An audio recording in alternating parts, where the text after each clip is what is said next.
Jersey Sports Zone's Camp Countdown Series is made possible by RWJ Barnabas Health. One of the biggest changes in the short conference is happening at Marlboro. Gone will be the Saturday skies at McAlpine Stadium. Friday night lights and a brand new turf field will debut this season. The Mustangs have brought excitement with 4 straight winning seasons. Friday football should pack the stands. I think it's going to create a whole different vibe for everybody.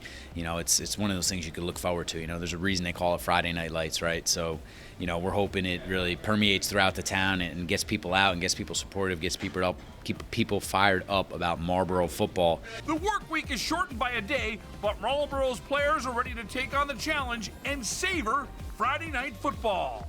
Definitely a big game changer because, going into games last year, we would have Saturdays, which gave us a whole extra day to go out there, practice, and really fine print and get all the details down of what we were doing the day after. But now we need to speed up the process a little bit, but we should be able to do it.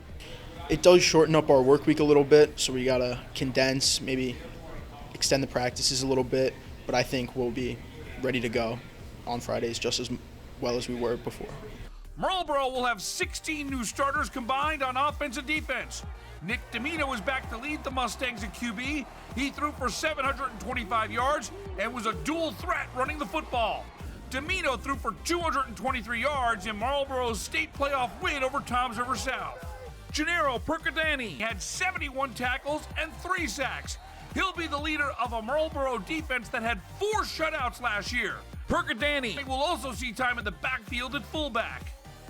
Mason Trombetta stepped up in the Mustangs secondary last year. JSZ was there for his big interception and a win against Freehold Township. And one key piece returning is kicker and punter Max Luzio, who had a game-winning field goal to beat Freehold Township, as well as a field goal to force overtime and an eventual win against Toms River South. Marlboro is in the Shores A North Division, which means facing the top teams from Monmouth County. The debut of the new Field and Lights is set for Week 0 against Colts Neck. Coach Jason D'Agato is proud of the work his team has put in leading up to the opener.